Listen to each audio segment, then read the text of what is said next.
Native Land Pod is a production of iHeart Radio in partnership with Reasoned Choice Media. Welcome home, y'all. This is our MiniPod. We tricked y'all. We still here.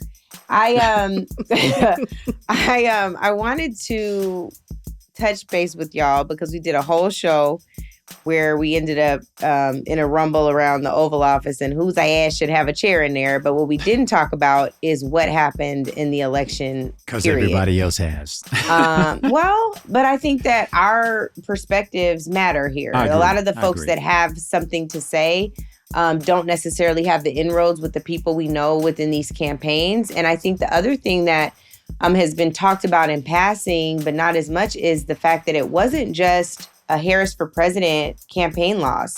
The Senate is gone, and so is the House. And so I want to talk about what we all think happened. I'm sure that this is another one of those conversations where reasonable minds can disagree. And so I want to hear what you think. Andrew, you are our resident candidate, a Democratic strategist that has run a campaign and knows what it's like to get close.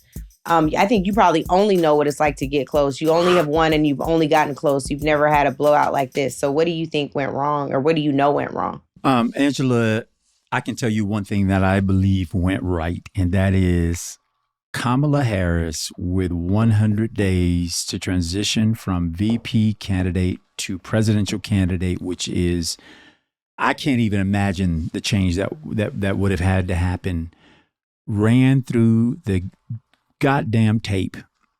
I think she was everywhere, talked to everybody. Are there tactical pieces that needed to change? Are there, things that can always be done on the edges and the inseams of a campaign? Absolutely. But when you think greater, bigger picture, Kamala Harris did what she could do as a candidate. She could not, however, answer for endemic problems and within the Democratic Party structure. And quite frankly, the diminished Democratic turnout that we experienced in this election. Let nobody forget that we had a voter drop off from 2020 to 2024. In the 7 states that were battleground states where Kamala competed on the air, was very present, tried to make her case, she lost to Donald Trump by basically 3 points on average between those states or less. And states that she did not compete, meaning they were not battleground states, she lost by 6 points or greater. What's the point there? In places where people got to hear her, where people got to hear her defense and what she stood for, she closed the gap between Donald Trump and Republicans by 3 points. Of industrialized nations where, and I know people were like, well, we don't live in industrialized, we live in the United States. Well, listen to this just globally. Globally, the incumbent parties, be they conservative or liberal, and democracies all across the globe up until getting to ours, the incumbent party and leadership were walloped across the board. The United States, of all of those developed nations who had democratic elections, had the smallest defeat of any of the other countries. I think that's important to understand because Kamala closed a very significant gap. It should have been worse. And the reason it should have been worse is I got to retort back to James Carville. It's the economy, stupid. And I know we've been talking a bit about whether or not there is some duplicity in people believing in that message. But when you can take Black men's support to low 20% and Latino men's support to 50% plus, a 25-point shift in a cycle, we can't just trump it up to what is a significant issue here, which is that of race and gender, including amongst these two groups that I just mentioned, as being real impediments to Kamala's ability to scale that additional hurdle. I would say while we did not win in a number of places where we wanted to win at the top of the ticket the most, Democrats really did mitigate a number of losses. Hakeem Jeffries will have experienced what? Potential gain of 1 or 2 seats, a loss of 1 or 2 seats. The fact that they were able to hold steady when people held us accountable for not being able to afford their groceries, that is not a mandate for the president or the Congress to treat the opposing party and their beliefs and their supporters any kind of way. I know everybody thinks you're saying that's what went right or what went wrong. What I'm saying is that there was a lot that went right that we are not accounting for in the way this election in total played out.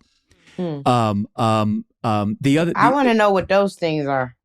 Well, yeah. The things that went right to make that happen. Are you saying that the loss wasn't that bad, so that's went right? No. Yes, in part because it was supposed to be much greater.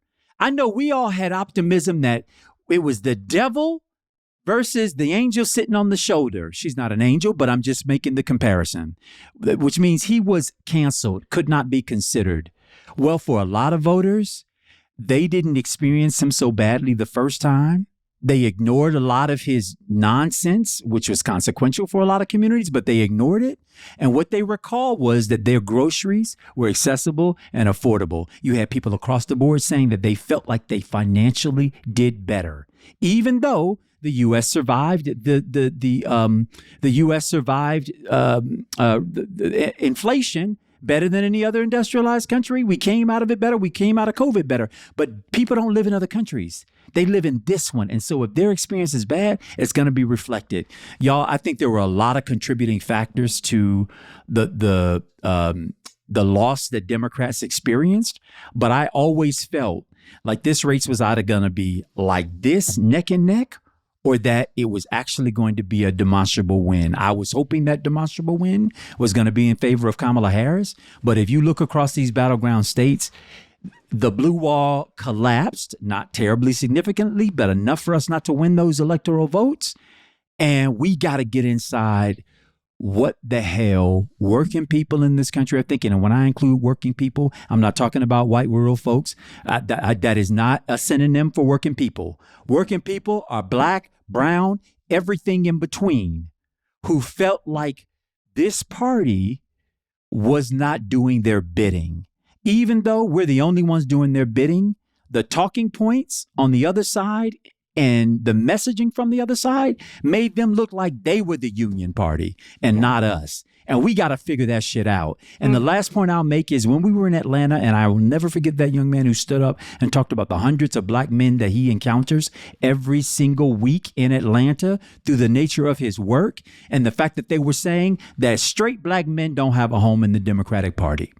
And you then consider the significant loss of black men younger, black Latino men younger, and white men younger who philosophically are not identifying as conservative. They're just looking for a home. Well, they didn't gain ground with black men, Andrew. I want to be cautious about putting out data. Listen, I'm not saying that black men are responsible for Kamala losing. White women, without a doubt, white men are without a doubt the reason that she did not win. It was their collapse. But what I'm not going to do is ignore that in some of these battleground states, Donald Trump got 10 points more than he did in the last election with black men and doubled 20 points with Latinos. And so what I'm saying is we can't try to explain an academician through academic exercise our way out of the fact that we have an emerging problem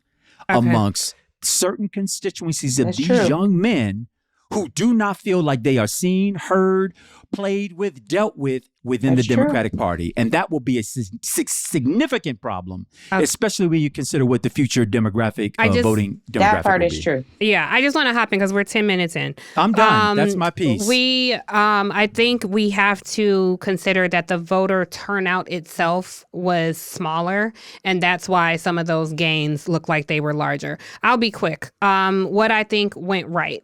I think that Vice President Harris ran an amazing campaign that was pulled together and executed in 107 days. this idea that she didn't talk about the economy is bullshit.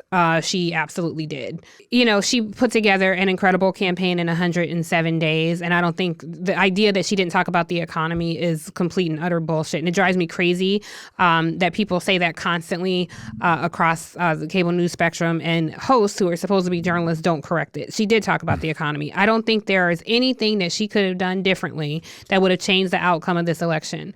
What I think went wrong, hence right for the Trump campaign, is that a majority of people in this country were either in support of or okay with racist, xenophobic, misogynistic viewpoints of this president. Even if the president was saying, I will do this thing for you, I will pretend to put this policy forth, which he didn't put any policy up front. But he was saying, under me, you'll walk down streets paved with gold and have, you know, refrigerators and milk and honey every day. And in the next breath, he was calling Nancy Pelosi a bitch, or he was dancing incoherently across stage for 45 minutes, or insulting Michelle Obama, insulting Vice President Harris. They were okay with all those things. So that is what we have to confront in this country, quite frankly. The fact that a majority of people were either in support of or indifferent to his hatefulness and his hateful rhetoric. A few things. One, I want to commend Kamala Harris for a historic run and a very brave run. I don't know anybody that could have pulled off what she did in 107 days. So I echo that, Tiff. I also want to commend her on mollywopping and mopping the floor with Donald Trump in that debate. I also want to commend them on plugging in influencers the best way they knew how in the campaign. I would argue that the influencers and the surrogates who participated on the campaign trail were probably one of the more organized pieces of the campaign.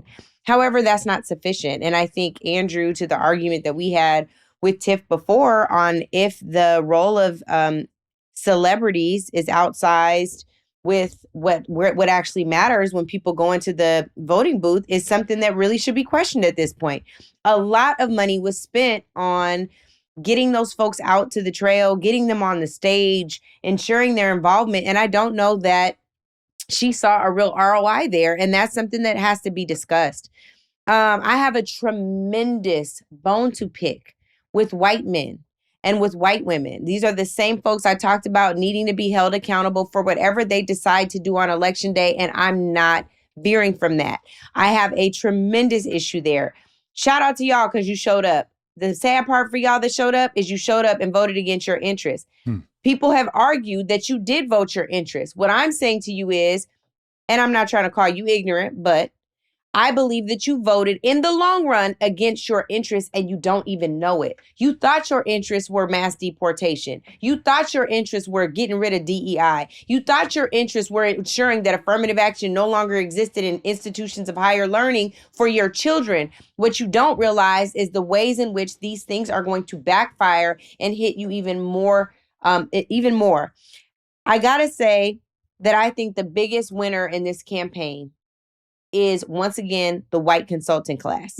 Regardless of what party 100%. You sit in, that has to be disrupted. It has to be destroyed. We're talking about contracts in the hundreds of millions of dollars. And sure, folks will say, well, you're not looking at this right because this was a media buy. And so most of this went to TV. Well, what ROI do we have to say that it was worth the campaign spending over $200 million with one vendor for TV ad buys? The ROI is not there. This has to be disrupted. And the bottom line is there was a whole other contract for digital ad buys. What ROI do we have that says this was a good use of resources? Here's my point. There is nothing that y'all can do to outsmart good old-fashioned canvassing, mail, door knocking, text messages. You're not going to be able to geo-target enough in a digital space, to target enough on a TV space to make up for the lack of not being involved in knocking on doors.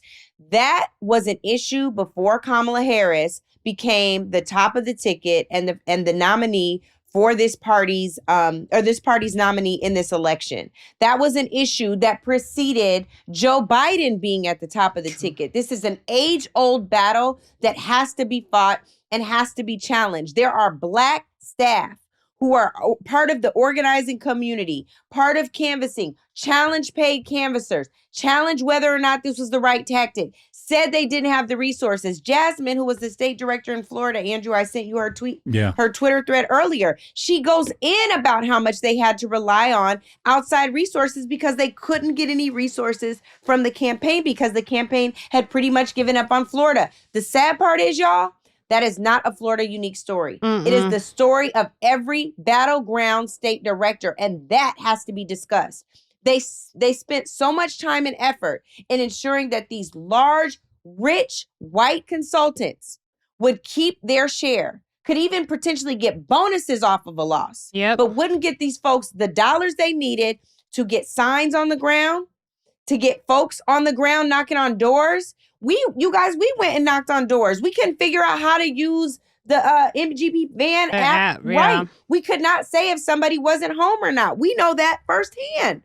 But there are folks who did this every single day that can talk about what went wrong here. Y'all, like I said on the main episode, I was convinced this election had to have been stolen in some really remarkable, challenging way on data. It's not. We ignored the people at the bottom. As usual. There was ever, of course, but as usual, what we've learned as well is that nothing from the top ever trickles down. There's not a trickle-down economy. There's not a trickle-down campaign.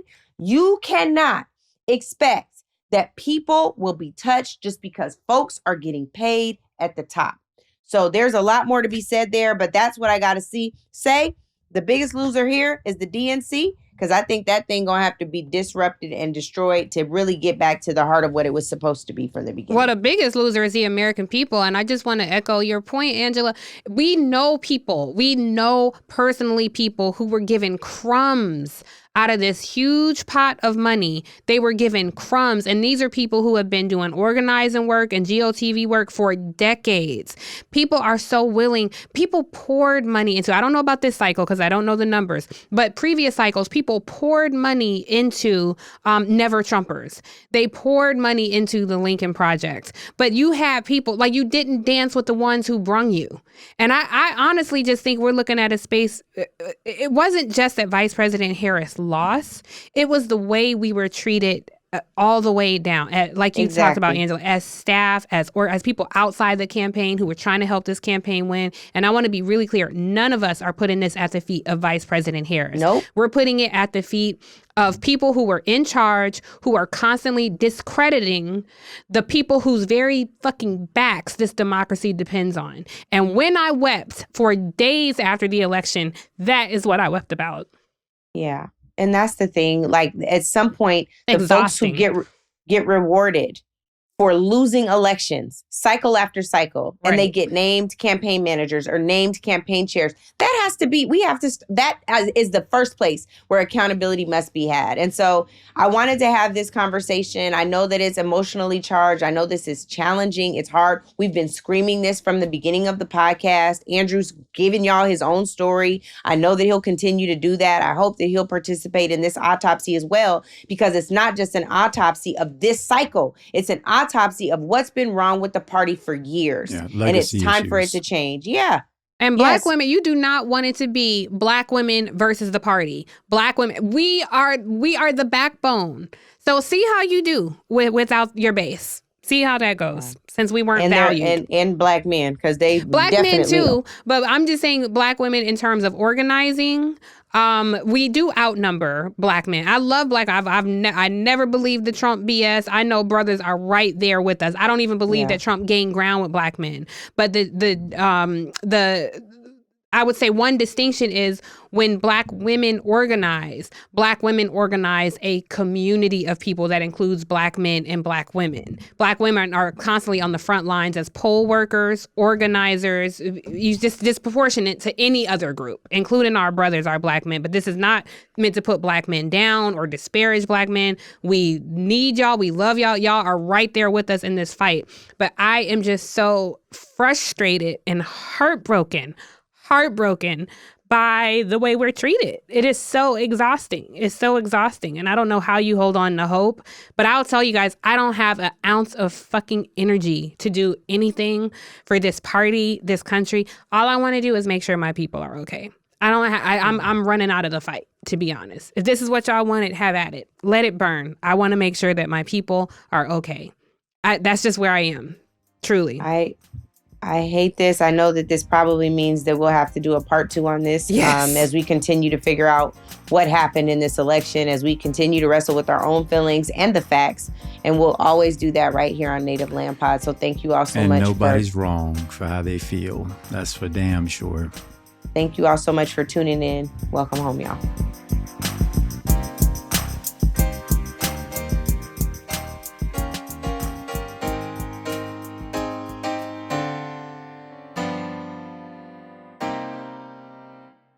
Native Land Pod is a production of iHeart Radio in partnership with Reason Choice Media. For more podcasts from iHeart Radio, visit iHeart Radio app, Apple Podcasts, or wherever you listen to your favorite shows.